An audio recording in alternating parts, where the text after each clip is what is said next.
Buenos días. Bueno, pues el día de hoy va a ser para contestar preguntas, porque hay veces que no podemos hacerlo porque se tiene que informar sobre distintos asuntos, ayer sobre seguridad, pero bueno, vamos a contestar preguntas. Además, pues solo desear que le vaya bien a los Dodgers. Ayer no fueron bien tratados, a Julio lo maltrataron, pero como se dice en la frase clásica del béisbol, esto no se acaba hasta que se acaba. Entonces tienen posibilidad todavía de salir adelante. Y ya en la americana ya va avanzando Astros. Mi pronóstico para Serie Mundial sigue siendo Astros, Dodgers. Entonces parece que ya Astros va adelante, aunque todavía falta un juego. Y en el caso de Dodgers todavía, aunque van perdiendo 3 juegos contra 1, le falta 1 a Atlanta para pasar y al Astro un juego. Pero hay que esperar. Es muy interesante que se tenga también tiempo para el deporte, para el béisbol, para el fútbol, para el boxeo, para todos los deportes. Queremos tener muchos. Julio César Chávez, gran boxeador, Hugo Sánchez en el fútbol, desde luego Fernando Valenzuela y atletas destacadísimos, Ana Guevara y medallistas que han sido pues una gloria del deporte de México. Y el deporte que se debe de practicar todos los días, caminar, movernos, no para nivel profesional, sino por la salud, es medicina preventiva. Tenemos que ejercitarnos. Bueno, ahora sí, quedaron pendientes Rocío Jardines y Víctor Alfonso Buendía. 2 nada más y luego abrimos. Rocío. Gracias, presidente. Buenos días, Rocío Jardines de W Radio. Preguntarle en primera instancia su opinión, presidente, de lo ocurrido ayer a Rosario Robles, perdone. Pues después de que se analizó su caso para ver si podría dejar la prisión preventiva, pues el día de ayer el juez decide que no la deja. Y se acusa pues de estar, su hija, Mariana Muriel, está acusando de estar pues teniendo una venganza política en contra de ella porque se había dicho por parte de un juez que no había los elementos suficientes para mantenerla en prisión preventiva. El día de ayer dice que sí. Entonces, quisiera saber su opinión al respecto, presidente. ¿Considera que sí existe alguna venganza en contra de esta mujer? Pues creo que es una decisión del Poder Judicial, de los jueces, de ellos depende. Y por lo que corresponde al Ejecutivo no hay ninguna venganza. Nosotros no hacemos eso. Eso es inmoral, es indigno. Eso le resta a cualquiera autoridad. Y para nosotros lo más importante es la autoridad moral. De parte del Ejecutivo no hay persecución a nadie, no se denuncia a nadie por consigna política y estos asuntos los trata en primera instancia la Fiscalía, que es un poder autónomo, y luego el Poder Judicial. Los jueces pertenecen al Poder Judicial, los magistrados al Poder Judicial, los ministros al Poder Judicial. Hace falta informar más, orientar más, porque en el antiguo régimen no se informaba sobre el funcionamiento del gobierno. Y ayer, antier, hablábamos de que la costumbre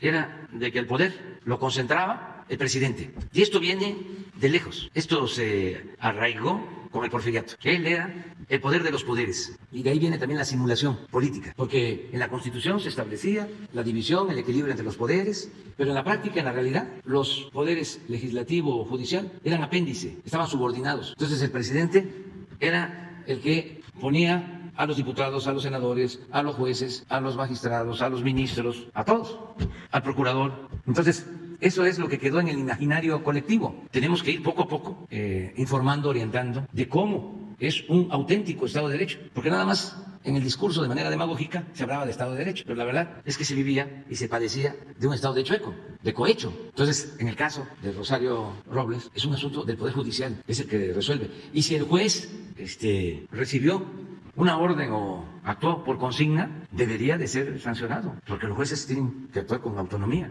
A nosotros nos están ahora resolviendo casos en el Poder Judicial en los que no estamos de acuerdo, que antes no pasaba, antes no sucedía, pero que esto muestra ya que se avanza en la separación de los poderes. Ayer, por ejemplo, se comentaba aquí de una resolución para que se puedan comercializar los cigarros electrónicos, ¿sí?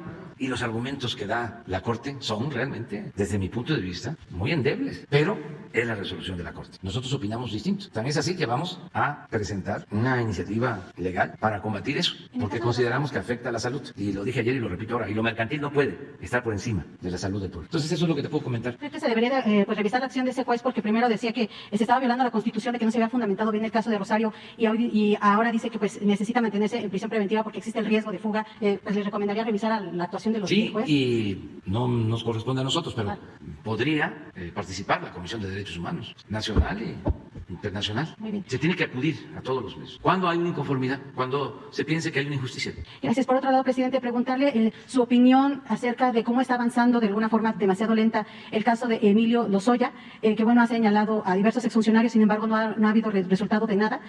Usted se ha comentado que hay un pacto de impunidad al parecer entre la Fiscalía y Emilio Lozoya, porque pues realmente él, como lo vimos en un restaurante tranquilamente, entonces está de alguna forma viviendo su vida normal nada más con este brazalete por lo que le dictaminó el juez. Sin embargo, pues no tenemos más resultados sobre este caso. También se comentó que posiblemente usted había hablado con el propio fiscal Alejandro Gertz Manero, pues comentándole esta inconformidad, ¿no? No sé si esto sea real, si nos puede comentar y saber su opinión sobre este caso, si no le está decepcionando a la Fiscalía por estar yendo con este caso a cuentagotas. Yo creo que se están tardando, sin duda, es evidente, pero le tengo confianza al fiscal Gertz Manero. ¿Sí platicó con él sobre este caso? No, yo no hablo de estos asuntos con el fiscal Gertz Manero ni con el presidente de la Corte. No establecemos esas relaciones, por respeto a nuestras competencias. Yo sí hablo con el presidente de la Corte y con Alejandro Gertz Manero, que repito, le tengo confianza, lo considero un hombre recto, íntegro, de asuntos que considero fundamentales, como el caso de Ayotzinapa. En eso sí, hablamos. Y estamos trabajando de manera coordinada para que se aclare lo que sucedió. ¿Confía en que no haya un pacto? ¿Mande? ¿Confía que no haya un pacto de impunidad? Sí, no hay. Lo que existe es un procedimiento que se aplica en Estados Unidos desde hace tiempo. No se aplicaba en México más que a jefes de la delincuencia organizada y se empezó a aplicar para delincuentes de cuello blanco, que consiste en que haya testigos protegidos, les llaman en Estados Unidos, y aquí se les llama el criterio de oportunidad. Entonces se pueden acoger a eso, a cambio de dar información para investigar sobre hechos de corrupción que tienen que ver con crímenes y llegar arriba, esclarecer todo. Hay dos casos, ¿no? Por ejemplo, en Estados Unidos acaban de dar a conocer, no sé si los medios lo difundieron, no creo, porque los medios protegen, la mayoría de los medios en México protegen a García Luna y a los que están siendo investigados en Estados Unidos. Pero hace 2 días, creo, se dio a conocer que un agente vinculado a García Luna, el encargado de la inteligencia durante el gobierno de Calderón, ya se declara culpable y ya reconoce que participaron en actividades ilícitas. Y parece que implica a García Luna y a otros más. Me llamó mucho la atención porque ya reservaron toda la información en Estados Unidos sobre este asunto. Y lo estoy diciendo aquí para que la gente se entere que está sucediendo esto. Porque si le pregunto o le preguntamos a la mayoría de los mexicanos si sabía, como aquí no se difunde esto, no sale en la televisión, no sale en la radio, no sale en los periódicos. A lo mejor sí sale en Reforma, ¿no? ¿No sale? A ver, vamos a ver. No lo consideran noticia porque afecta al antiguo régimen de corrupción. Entonces todo eso lo están tapando. Ese es un caso. ¿Para qué hace esto este señor y se declara culpable? Porque quiere una disminución de su pena o castigo. Esto lo hacen, lo hicieron cuando Odebrecht, el dueño de Odebrecht, negoció una reducción de su pena a cambio de informar todo. Y con esa información se fueron a la cárcel presidentes de países y ministros. Sí, caso por el cual está siendo señalado Lozoya. No, esto es la investigación que inicia en Estados Unidos, a eso me refiero. Incluso el caso de Odebrecht no es que haya iniciado aquí. Aquí lo ocultaron durante años. Estaba el escándalo mundial y aquí no se decía nada. Incluso el Instituto de la Transparencia cerró el caso, o mejor dicho, declaró de que no podía transparentarse el expediente o tratarse el tema. El Instituto de la Transparencia, por todos los enjuagues que habían y que siguen habiendo arriba del poder económico con el poder político, o sea, lo que existía. Entonces, ese es un asunto. Y en México, el caso Lozoya es parecido. Él se declara culpable y dice, yo recibí dinero o repartí dinero a legisladores para que votaran por la reforma energética. Por eso no se dicen esas cosas.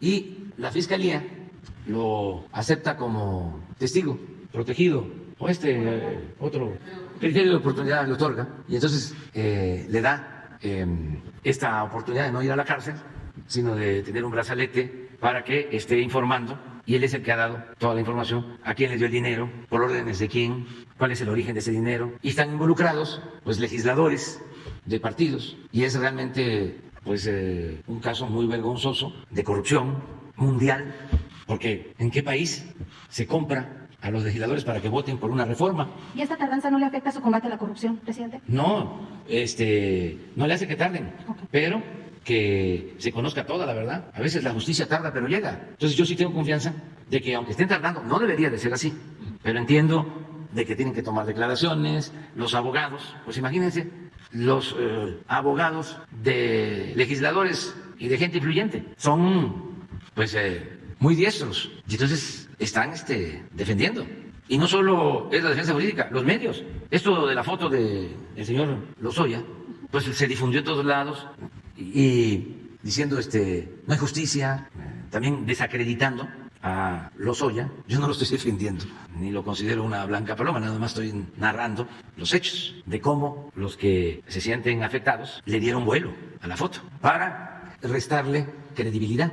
Esto tiene que ver no con lo jurídico, sino con lo político. Pero la Fiscalía, pues lo que tiene que hacer es investigar y no solapar nada, sea quien sea. No debe de haber impunidad. Y también no fabricar delitos, que es lo otro. El que no recibió dinero, o el que está siendo víctima de una acusación falsa, si lo están calumniando, pues no tiene que preocuparse, se tiene que defender y al final se tiene que saber la verdad. Yo he padecido eso, pero mucho. Bueno, hasta me desaforaron por consigna. Le habló el presidente Fox al presidente de la Suprema Corte de Justicia, Azuela, en aquel entonces. Una vergüenza.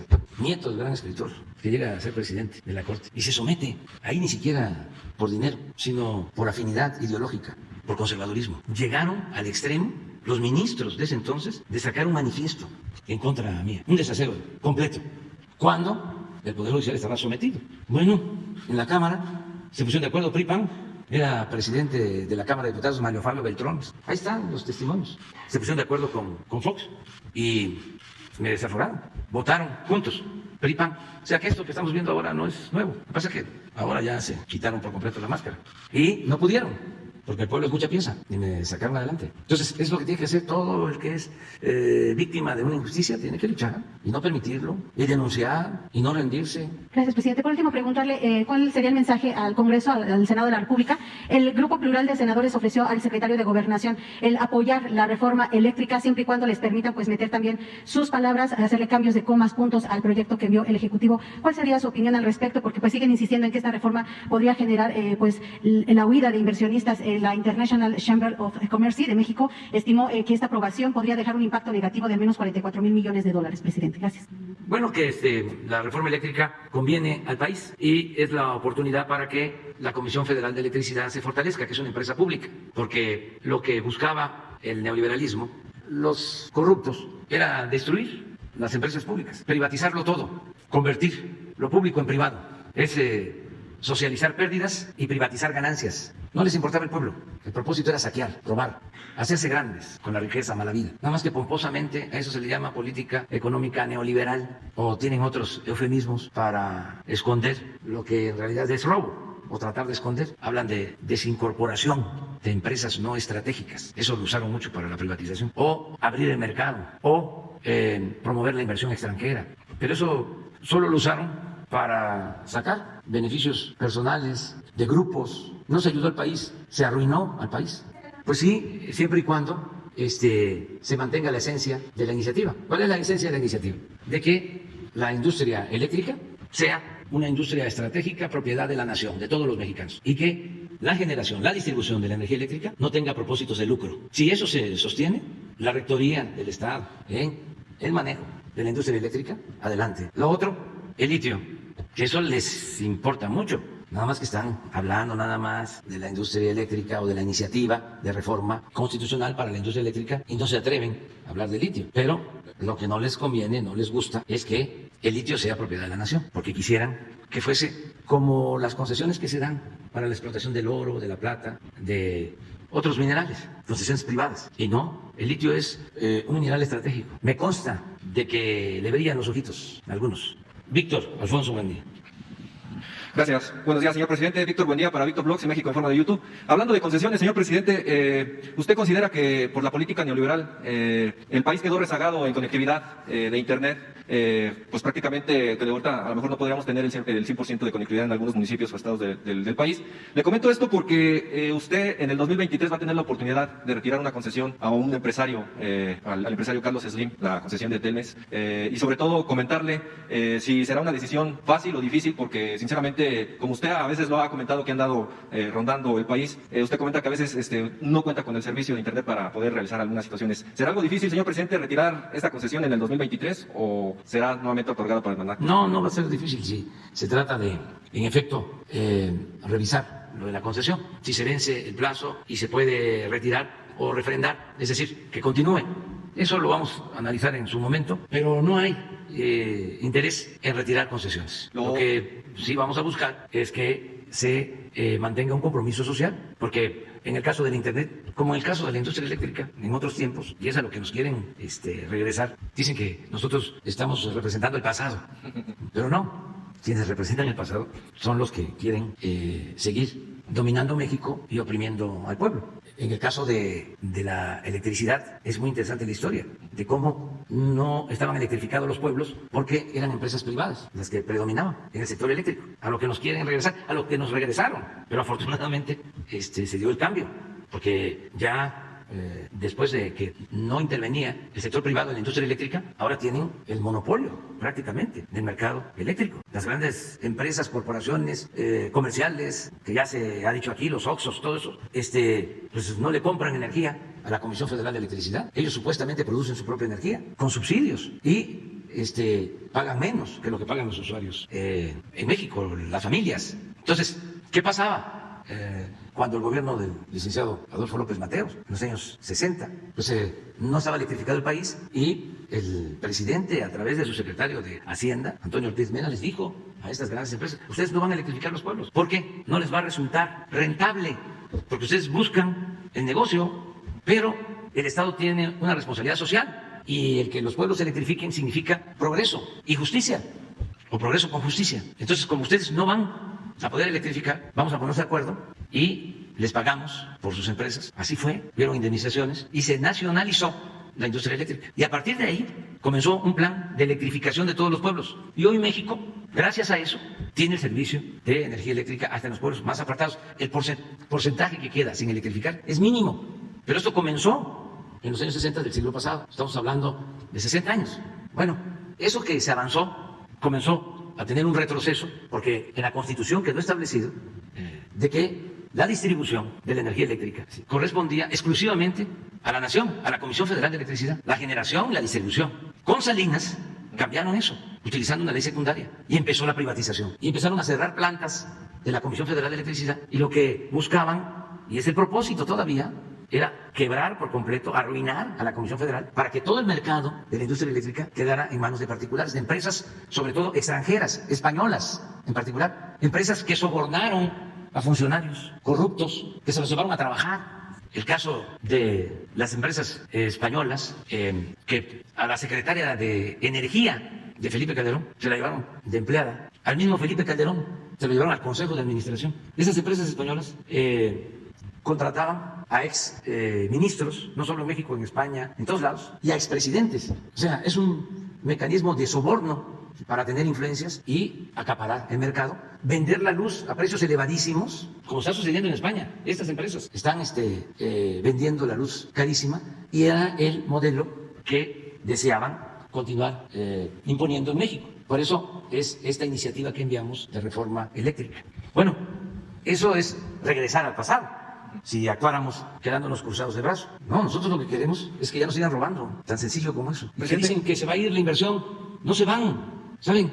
El planteamiento que les estamos haciendo en la ley, en la reforma constitucional, que el Estado se quede con el 54% y la iniciativa privada con el 46%. ¿Saben cuánto es el 46% del mercado de México? Es toda la electricidad que se consume en Argentina, en un país de 50, 60 millones de habitantes. Entonces, deberían de estar agradecidos. Nada más que no tienen llenadera. Se quedaron con la mala costumbre de robar a manos llenas. Porque no es una expropiación, no es una nacionalización.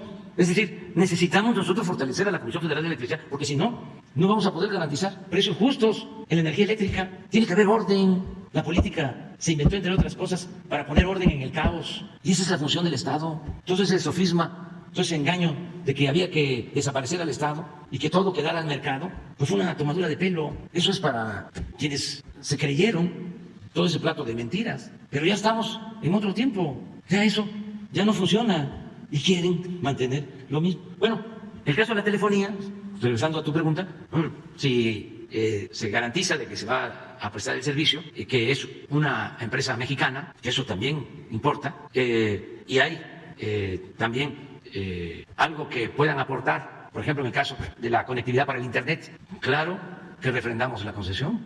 Le hago este comentario, señor presidente, porque bueno, yo sé que existen muchos usuarios.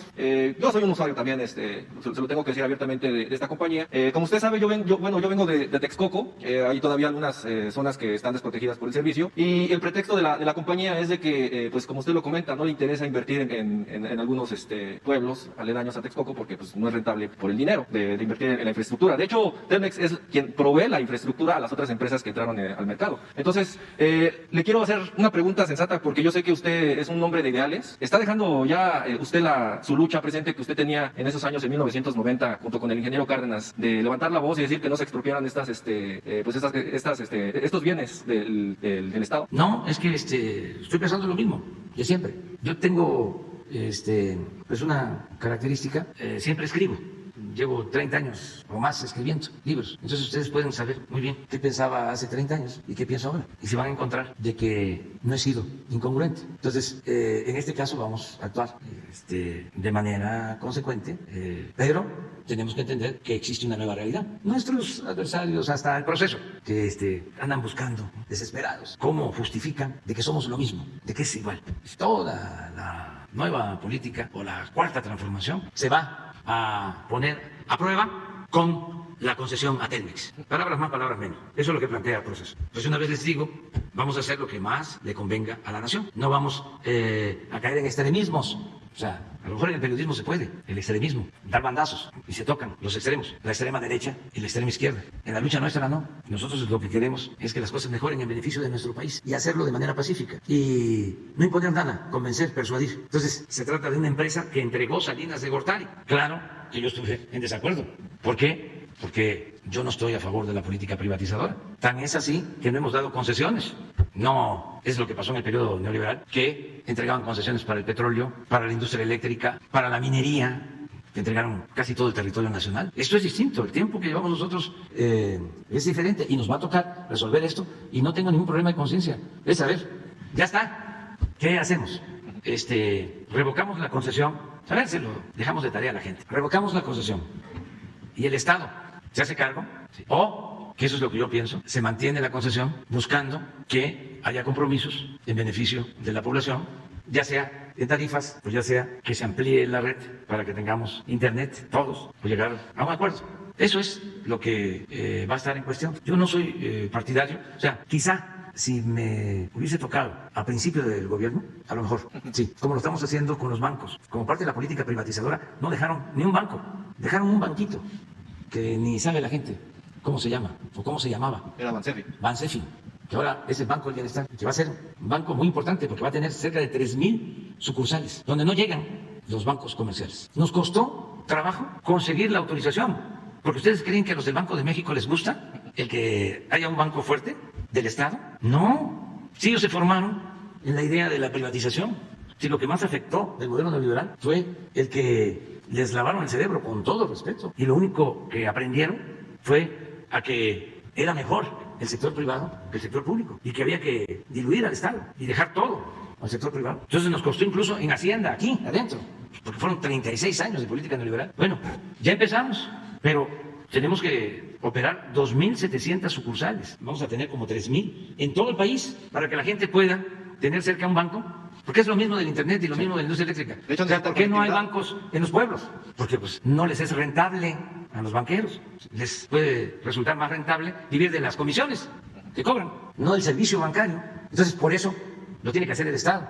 Pero bueno, de las 2,700 sucursales que tenemos que construir, llevamos construidas alrededor de 1,500. Y eso que contamos con los ingenieros militares. Pero vamos a tenerlas listas, operando, porque se requiere también que haya comunicación de Internet, Exacto. que no es un asunto fácil, porque no hay Internet en el 80% del territorio nacional. Es un gran atraso. Son de las cosas que tenemos que resolver. Entonces, a finales del año que viene, tenemos que tener operando las 2.700 sucursales y requerimos cuando menos 1 año o 2 para fortalecer la operación y dejarlas bien, porque toco madera. Ayer se reunió Claudio X González y el de la Coparmex ya para llamar a que nos van a quitar el gobierno del 24. Ya vamos de gane porque antes decían que nos iban a ganar en la revocación del mandato el año próximo, pero ya se arrepintieron.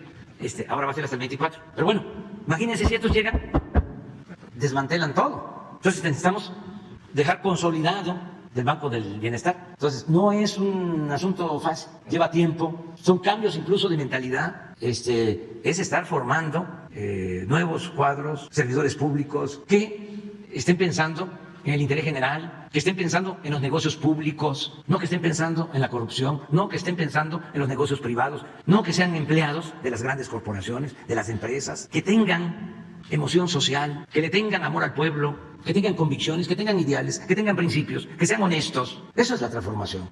Todo eso lleva. Ahora, imagínense si yo en el 2023, decido, se expropia o no se expropia, no se renueva la concesión. ¿La vamos a manejar nosotros, la empresa? Pues no, son tamalitos de chipilín. O sea, que me van a medir si somos neoliberales o no. Por eso no me preocupo. Yo tengo mi conciencia tranquila, yo sé lo que le conviene al país. Y sé también que son procesos que se tienen que ir dando. Poco a poco, yo quisiera avanzar más. No puedo porque fue mucho tiempo de atraso, de saqueo, además de manipulación, muchísimo tiempo. Afectaron 2 generaciones en las universidades públicas, hasta la UNAM se volvió individualista, defensora de estos proyectos neoliberales. Perdió su esencia de formación de cuadros, de profesionales para servir al pueblo. Ya no hay los economistas de antes, los sociólogos, los politólogos, los abogados, ya no hay derecho constitucional, ya el derecho agrario es historia, el derecho laboral, todo es mercantil, civil, penal, todo es esto. Entonces, sí, fue un proceso de decadencia. Afortunadamente, se tiene esta oportunidad de sentar las bases para la transformación y, si es posible, consumar la 4ª transformación, pero es un proceso. Tiene uno que remar contra la corriente. Pues esto que estamos hablando de los medios, los que antes callaban, que jugaban un papel para mediatizar, para tener desinformada a la gente, ahora los tenemos en contra. A mí me da muchísimo gusto, realmente lo celebro, el que el pueblo esté tan despierto, o la mayoría del pueblo esté tan despierto, porque si no, no se podría hacer nada. Ahora sí que, como decía Juárez, con el pueblo todo, sin el pueblo nada. ¿Cómo enfrentamos a los grupos de intereses creados? A bandas de malhechores, pandillas de rufianes, corruptos, que se habían dedicado a saquear y se malacostumbraron y quieren de nuevo regresar a lo mismo. ¿Cómo avanzamos? Con el apoyo de la gente, con el apoyo del pueblo. Eso es lo que todos los días me da fortaleza y por eso me siento seguro, porque tengo ese escudo protector, mi ángel de la guarda. La gente que me dice adelante, así como me encuentro 1, 2, 3 que me hacen muecas. Me encuentro muchos que me dicen adelante, estamos con usted y me desean lo mejor y bendiciones y todo, pero muchísimas. Entonces imagínense cómo no voy a estar al 100. Presidente, la segunda pregunta que le quiero hacer, y también un recordatorio de una anterior pregunta que le había hecho también en otra conferencia, es sobre la visita que va a realizar a las Naciones Unidas, que bueno, ya está casi muy próxima a que se dé. La comunidad mexicoamericana de Nueva York, pues al parecer le quiere dar la bienvenida, a lo mejor el día de hoy con otras condiciones, porque como usted sabe, allá en Estados Unidos prácticamente está vacunada pues toda la población. Comentaban algunos de los mexicoamericanos allá de Nueva York que obviamente también le quieren hacer algunas peticiones. Sé que la situación cuando usted entra a Estados Unidos se maneja de manera diferente la seguridad porque usted queda a cargo del servicio secreto. ¿Usted estaría al pendiente de, a lo mejor, como usted lo dice, y que siempre les ha dado su lugar a los nacionales allá de Estados Unidos, a los mexicanos, de que son los héroes vivientes? ¿Usted estaría dispuesto de recibir algunas peticiones de ellos para saber qué es lo que necesitan o qué es lo que requieren, presidente? Bueno, yo les diría que empiecen a buscar al doctor Juan Ramón de la Fuente, que es el embajador de México en la ONU, en Nueva York, para la comunidad mexicana que está en Nueva York, que se pongan de acuerdo con él, a ver si podemos tener una entrevista con una comisión, con un grupo, porque en efecto yo voy y llego allá y por razones de seguridad, sobre todo del país que visito, ellos ya se hacen cargo, ¿no?, de la logística, ya deciden ellos. Así fue cuando estuve en la Casa Blanca. Entonces, no puedo bajarme si hay una manifestación, porque si no está en el programa, no me lo van a permitir. No es correcto, sí, lo podría yo hacer, pero no lo considero correcto. Además, como se dice en la Biblia, hay que evitar juicios y actos temerarios. Gracias, presidente. Entonces, nada más que vayan viendo, que yo me voy un día antes, me voy como al mediodía, creo que el 8, al mediodía, para llegar en la tarde-noche. Hay una reunión con el embajador, Juan Ramón de la Fuente, Marcelo Ebrard, que me va a acompañar. Solo me acompaña Marcelo Ebrard y Daniel Asaf, porque vamos a la ONU, llegamos a Nueva York en la tarde, tenemos esa reunión en la noche, al día siguiente ya vamos a la ONU, al Consejo de Seguridad de la ONU, nos toca a nosotros la presidencia del Consejo de Seguridad, yo voy a conducir la reunión, la sesión del Consejo, ese día se van a tratar temas y yo voy a tomar la palabra y voy a dar a conocer un mensaje que tiene que ver con un compromiso mundial para combatir la corrupción y la desigualdad en el mundo. Gracias, señor presidente. Y nada más, por último, para terminar mi participación, le quiero nada más recordar, presidente, si usted lo tiene en mente, le había hecho el recordatorio del pago que ya está próximo a hacerse para las pensiones de adultos mayores, que se va a realizar ya ahorita en el bimestre noviembre-diciembre. Le había comentado si nos podría compartir la información la subsecretaria Ariana Montiel, si solamente se va a entregar el retroactivo por incorporación aquí en la Ciudad de México o sería para los otros adultos mayores que se incorporaron en los otros estados. Esa sería la única duda, porque sé que la subsecretaria Ariana Montiel anda cabildeando con los nuevos gobernadores para la inclusión de las personas con discapacidad de 30 a 64 años. Y bueno, también sé que el fin de semana pasado pues se dio el informe, incluso el secretario May comentaba cuánto va el avance sobre este nuevo censo. Nada más sería su presidente. Gracias. Sí. Bueno, nos queda pendiente ese informe. Quizá mañana no se pueda porque vamos todos, allá va a estar Ariana y va a estar Javier May y todos los del Gabinete de Bienestar. Vamos a la montaña de Guerrero y está lejos. De aquí a Metlatono pues deben de ser como 7 horas, 6, 7 horas. Entonces nos tenemos que ir temprano, pero vamos a invitar a May y a Ariana porque sí es importante que se sepa cómo se van a ir incorporando los de 65 y más, de 65 a 68, cómo se van a ir incorporando y cómo va a ir aumentando también el monto de la pensión. No solo este año, sino hasta el 24. Entonces, quedamos pendientes. Si lo programamos, Jesús, para la semana próxima, ya podemos quedar el miércoles de la semana próxima. ¿De acuerdo? Ustedes dos. Ahí está, Susana Carreño, de Canal 44, Radio Universidad de Guadalajara, en Puerto Vallarta y Foro Nacional de Periodistas. Vine en julio a hablar sobre medio ambiente, decirle antes de mis otras intervenciones que los trabajos por parte de la Semarnat están avanzando, que queremos concretar el nuevo ordenamiento ambiental. Se espera la visita, la segunda, de María Luisa Albores en los primeros días de noviembre. Decirle que los pescadores de la lonja pesquera fueron atendidos por el almirante Víctor Francisco Uribe Arévalo, el director de la API, y también con la pesca. Agradecemos la intervención de Leticia Ramírez, muchísimas gracias, en el seguimiento a todos los casos que trajimos aquí que tienen que ver con el medio ambiente, la atención a los estudiantes de la Federación de Estudiantes Universitarios, al joven Javier Armenta, y se está conformando en todo el estado de Jalisco una red ambientalista para defender nuestro medio ambiente, nuestro entorno, el territorio. En Puerto Vallarta se están organizando los colectivos y se forma Salva Vallarta también. Respecto a las autorizaciones ilegales de licencias de construcción por la pasada administración encabezada por Arturo Dávalos sobre la construcción de desarrollos turísticos, comentarle que incluso edificios se detectaron apenas hace 2 semanas porque empezó a salir el agua cristalina en edificios que se construyeron sobre mantos freáticos. Eso es increíble porque por otros lados estamos luchando por el abastecimiento de agua y ahí, bueno, pues está corriendo el agua y obviamente estamos en contacto con las autoridades. Profepa está haciendo lo suyo con respecto a los edificios, ya está notificando aquellas edificaciones, así de que queremos agradecer a María Luisa Albores, a la procuradora de Profepa Blanca Alicia Mendoza, a la maestra Ana Gabriela González de la Dirección General de Vinculación y Reparaciones Colectivas de la Comisión Ejecutiva de Atención a Víctimas, al comisario de la Función Pública David Salinas y al contralor de la Semarnat, al maestro Víctor Muciño. Gracias.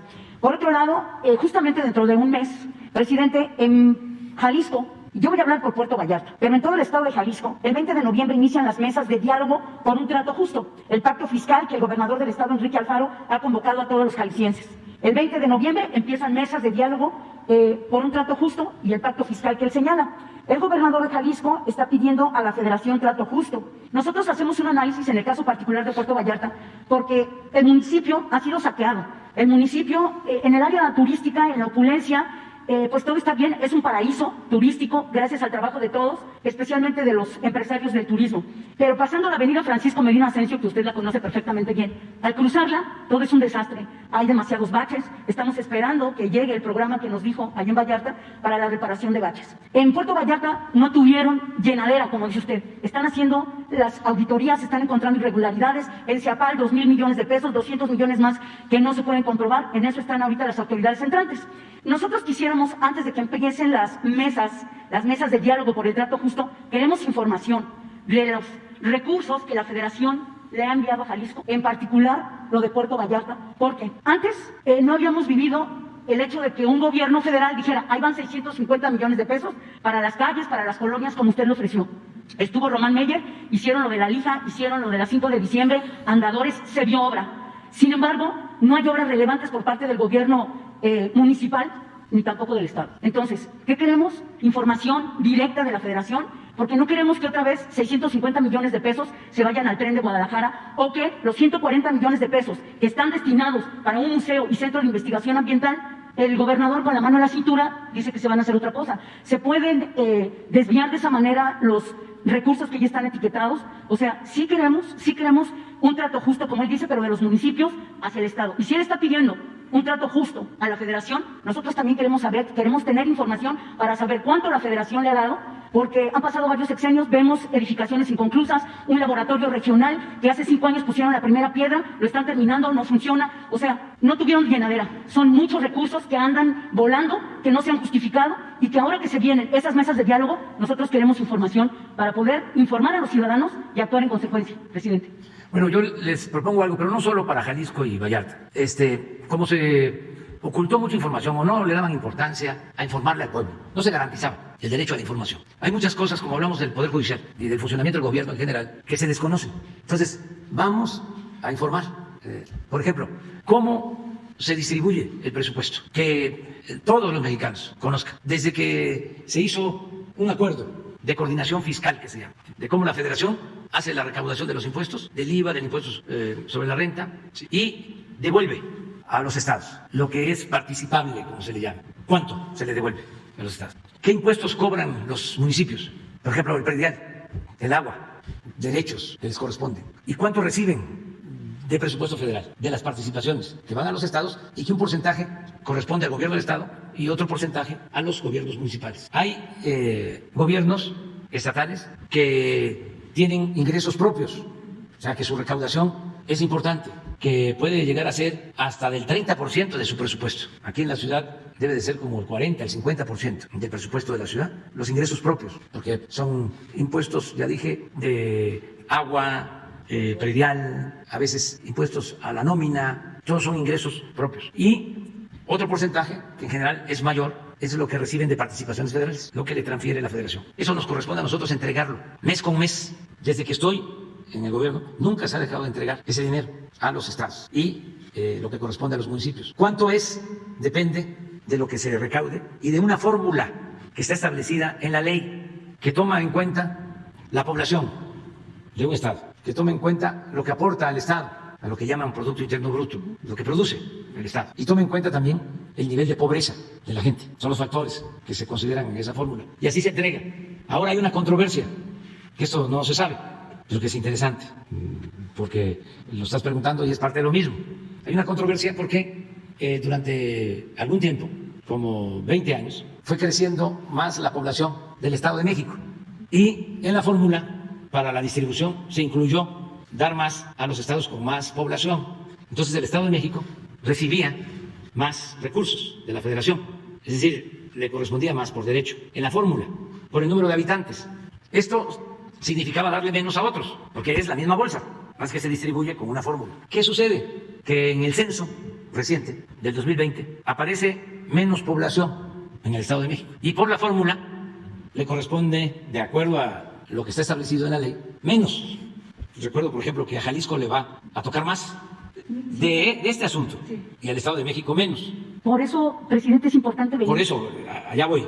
Entonces, ¿qué hizo el gobernador del Estado de México? Pues está en su papel, inconformarse, y presentó una controversia, no aceptando la disminución de población entre otros elementos que registra el censo de población. Entonces, ahí está esa controversia. Entonces, considero que los servidores públicos de la Secretaría de Hacienda podrían venir aquí preparados por lo que tú estás planteando y que expliquen esto también en número, con datos, cuánto le corresponde a cada estado. No sé si en Jalisco sabían esto que les estoy comentando de esta controversia. Yo creo que no, porque son asuntos que se ven en el Poder Judicial, pero hay que hacer la vida pública cada vez más pública. Entonces ofrezco, si te parece, que la semana próxima vengan los de Hacienda y den la información. Aquí está. Entonces, y en particular, aunque nos importa lo general, que todos tengan la información, vamos a dar a conocer lo de Vallarta, si te parece. Perfecto, aquí estaré porque pues las mesas empiezan el 20 de noviembre. El gobernador dice que viene un recorte de 9,200 millones de pesos para Jalisco y es por ello que insistió en que inicien las mesas de diálogo. Pero está en su derecho y él tiene que actuar así porque pues si se gobierna un Estado, se representa a los ciudadanos, pues se tiene que buscar que el Estado reciba más. Eso es legal, es legítimo. También nosotros pues no podemos dar más de lo que está establecido en la Constitución. Y hay otra cosa, no solo es un asunto legal, es que todos tenemos que hacer un esfuerzo para ahorrar y no malgastar, porque estamos administrando dinero del pueblo y sea mucho o sea poco, tenemos que manejarlo con honestidad. O sea, que y no siempre, Presidente. si hay honradez, alcanza. Así es. Presidente, pues sí, efectivamente, ahí no tuvieron hartazgo, vendieron patrimonio municipal. Yo creo que se puede enderezar el camino. Esperemos que la nueva administración lo haga. Y bueno, también quiero pedirle que todos esos recursos que de pronto se etiquetan, como fue el caso de los 650 millones, regresen el año que entra a Puerto Vallarta para ver todo lo que nos había ofrecido. Que los 140 millones de pesos que la Federación, son 120 de la Federación y 20 del Estado, para un museo y el Centro de Investigación del Medio Ambiente. Le han ido a dejar al gobernador a Casa Jalisco firmas y firmas para que respete los recursos y a veces no entiende, ¿no? Pero bueno, vamos a ver qué sucede y aquí estaremos. Finalmente, también comentarle que en Jalisco aún hay 108 maestros afectados por la reforma educativa de Peña Nieto. De momento, a los maestros los reubicaron de nueva cuenta y los volvieron no a cesar, sino a suspender. Contrataron interinos y el recurso que envió la Federación se los dieron a los interinos. Le voy a pasar este reporte a la licenciada Leti, si me permite, para que pudiera ella canalizar a los maestros. Es todo. Muchas gracias. Con el oficial mayor Óscar Flores, de la CEP, lo vemos. Muchas y gracias. Quedamos que la semana próxima, ya, el jueves. El jueves Vienen los de Hacienda a informar cómo se distribuye el presupuesto federal en los estados y en los municipios. Muy bien, gracias. Te toca. Buenos días, presidente. Buenos días a todos. Soy Frida Guerrera, medio independiente, colaboradora de Cultura Colectiva, Fernanda Tapia, entre otros medios de comunicación. Presidente, antes que nada, me gustaría hacerle llegar las palabras de Ligia Canto, la madre de Eva Gabriela, víctima de feminicidio en manos de Alberto Medina Sonda, esto en marzo del 2017, que gracias a la intervención de Leti, después de esa petición que le hicimos nuevamente en la mañanera, de apoyarla, la CONAVIM empujó un poco más el apoyo. Para ella era importante agradecerle y pedirle que no la dejen sola. El proceso todavía es muy largo en torno a este tema, pero sí quería hacerle extensivo su agradecimiento. Referente al tema que también expusimos justo el mes pasado, sobre la violación que sufrió dentro de la Escuela Naval una compañera, una alumna de este centro en La Paz, Baja California, me gustaría, si me lo permite, hacer una precisión importante, debido a que la redacción del documento que me envió la víctima publicó, o ella en esa redacción, me hace saber sobre un dato mal dado. Yo en aquel momento mencioné al entonces agente del Ministerio Público Militar Naval, David Leonel Vergara, como uno de los agresores. Sin embargo, es mi deber, porque aquí lo mencioné, mencionarlo precisamente en este espacio, de que David Leonel Vergara fue una de las pocas autoridades que apoyó a la víctima en su denuncia de abuso de autoridad. Siendo un militar ejemplar y buen ciudadano, me hizo llegar una petición directamente a mí, también sé que la hizo llegar a Presidencia y creo que era importante comentarlo. Referente al mismo tema, lamentablemente nos llegó un caso más del mismo periodo, 2019, y ya se le hice llegar también a Leti el contacto de esta otra víctima, y igual recibiendo los mismos tratos, revictimizada, también está dada de baja.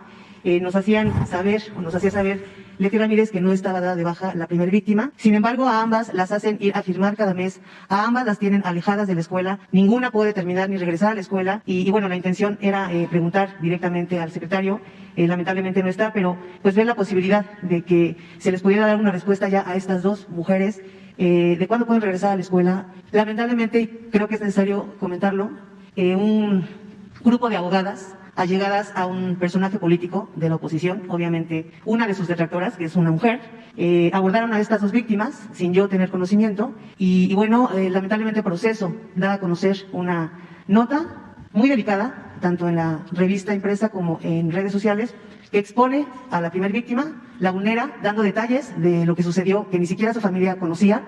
Ella vive en el área de Cocula. Mucha de la gente que es vecina o conocida de ella no sabía que ella era militar y esto la pone en riesgo. Ojalá la certidumbre de lo que la institución les pueda dar o les pueda responder a ambas las aleje de esta vulnerabilidad, presidente. Muy bien, vamos a verlo. Frida, yo tengo confianza en el almirante, que eso es muy importante en todo. Él es un hombre recto, con integridad, es honesto. El almirante Ojeda Durán, secretario de Marina. Entonces, yo le voy a pedir personalmente. Y qué bien que estás aclarando por este error, ¿no? Lo otro, lo de la revista, pues solo por algún riesgo que puedan tener ellas, ¿no? Pero por lo demás no debe de preocupar. O sea, es importante que se ventile todo, ¿no? Nada más lo que hay que cuidar es el riesgo que puedan correr, pero se les protege y vamos a resolverlo. Y qué bien que estás aclarando de que este marino no actuó mal, sino al contrario, fue el que defendió. Sí. Pero así pasa. Todos nos equivocamos. Gracias, presidente. En otro punto, voy a tratar de ser muy breve, son nada más 2 puntos más. Sabemos que la Fiscalía es un poder autónomo, la Fiscalía General. Sin embargo, ojalá usted pueda ayudarnos. Ahorita hablaba de que usted habla con el fiscal solamente de situaciones muy especiales. Nosotros, además de escribir, además de acompañar, ayudamos a ubicar presuntos asesinos, presuntos feminicidas. Tenemos ubicados a 2 en Estados Unidos, uno desde hace 7 años, prófugo, y otro desde hace 15 años. Se han hecho las solicitudes a la Interpol para poder lograr la detención de estos sujetos. Creo que el tema del mensaje de impunidad, 15 años y 7 años son demasiados. Nos ayudaría mucho que usted pudiera interceder para hacer la petición de que nos empujen estas solicitudes a la Interpol, porque se han metido constantemente cada año y no sale. Muy bien. Muchas gracias. Se lo voy a encargar al secretario de Relaciones Exteriores. Le mando Marcelo Ebrard. te mando los datos a Leti. Sí, con Leti. Ok. Y por último, antes que nada, quiero precisar algo que usted siempre menciona, es que la calumnia cuando no mancha tizna. Y nosotros hemos desgraciadamente sido pues muy manchados desde que vinimos por aquella primera vez y nos levantamos. Quiero precisar que no pertenezco a ningún partido político, ni soy hija de Soros, ni líder de Soros, porque hasta de eso me han señalado. Soros. De que Soros me financiaba. Ah. De que la Arabia Saudita también, así como muchas cosas que usted pasa y ha pasado durante todos estos años. Tampoco soy líder de ningún grupo feminista. Nadie me paga por ayudar a la detención de feminicidas o por acompañar familias y escribir sus historias. Con todo el respeto que usted me merece, presidente, usted nos prometió un informe mensual de género. Ojalá nos pudiera también dar una fecha para la próxima semana. Particularmente y de manera personal, creo en usted, y si usted se comprometió en este espacio es porque es un hombre de palabra. Gracias, presidente. Muy bien. ¿Sí nos puede dar más o menos para cuándo? Porque si fuera como era, No, pues, sería el es lunes. que estoy pensando ahora que dijimos lo del jueves. Ah, no, jueves sí, pero viernes no. ¿Te parece lunes? Lunes 25. Siguiente. No nos da tiempo. Tenemos lunes, martes, ya comprometimos miércoles, comprometimos jueves, de este lunes que viene en 8. Al siguiente. Okay. ¿Sí? Gracias, presidente. Muy bien. ¿Saben qué? Ya. Te quedas tú. Mañana, ¿sí? Por favor. Porque tengo un desayuno. Con Beatriz. Adiós.